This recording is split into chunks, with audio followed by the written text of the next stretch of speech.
With the release of every new major motor car comes a crop of PRs and willing journalists who are happy to call it a classic, whatever it is.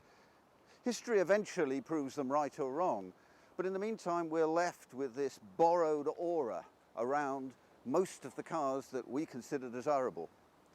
One of the privileges of having your own book is that you have space. And in this year I've managed to take a look at 12 of what we call dream cars, and see if they perhaps really are just borrowing from their past or have a place in future motoring history. There are MGs, there are Lotuses, there are BMWs, there are Alphas. There are any number of them which appear to be classics. And over 20,000 words, I've taken a look, and there are disappointments. The Mercedes SLK, for instance, was something of a disappointment with its slab-sided styling and uncomfortable seats and a gearbox that's easily confused under power. It's really half a saloon. The MGF, although a desirable car, really feels unfinished, and many journalists have called it a brick, a builder's brick from behind. There are surprises. There are some beautiful things like the 355 Ferrari that is almost flawless. The Porsche Boxster, which really and truly is without a parallel for handling. But above all else, there was one big surprise. It just shows that badges aren't everything. This is the stunningly beautiful Fiat. No one expected a car of this calibre from a company that really in the past has been known for rust buckets, for runabout cars that fell apart. They don't even have a real lineage. They put Ferrari engines in briefly for a period at the Dino, but you have to look back to the 50s and an extraordinary car they called simply a V8, which was a lightweight car with a V8 engine naturally, and just 114 were built. They didn't quite know what to do with it.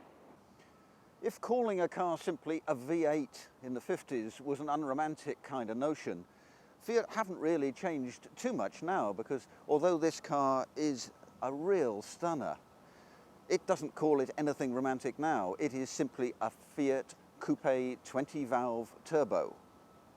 Fortunately, it drives a whole lot better than it reads.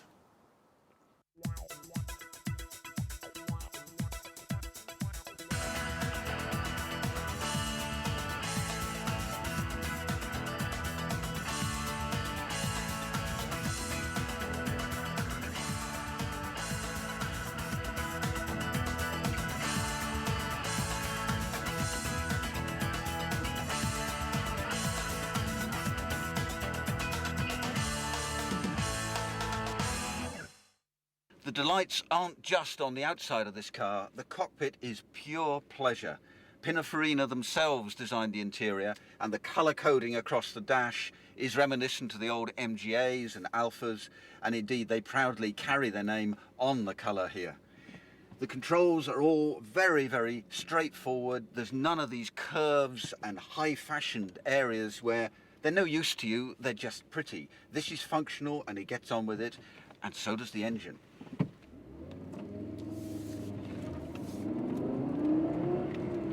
This is the turbocharged version, which delivers 220 brake horse. That actually gives you an enormous power band. The thing about the turbo with Fiat is they've managed to create one that develops its power low down, so that the minimum amount of turbo lag and the maximum amount of power when you need it, when you're accelerating.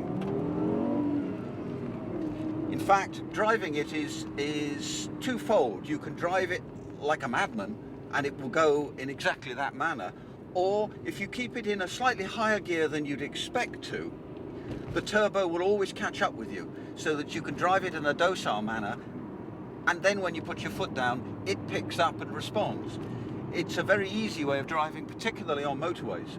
But when you actually want pleasure, you only have to take it down a couple of cogs, and the performance we found when we were testing the 12 cars was actually faster to 60 than a Porsche Boxster, than the Mercedes SLK, than the Aston Martin DB7.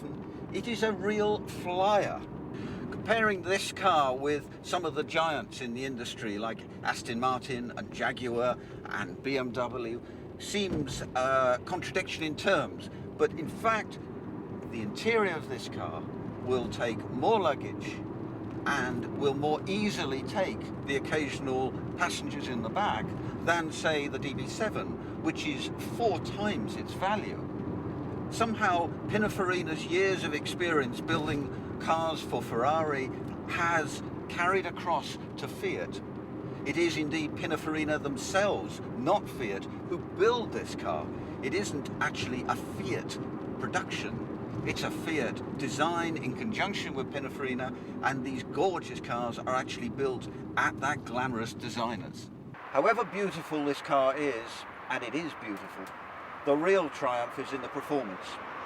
45 in first, the speed limit on a motorway in second, 100 in third, 135 in fourth, 155 if you're lucky in top.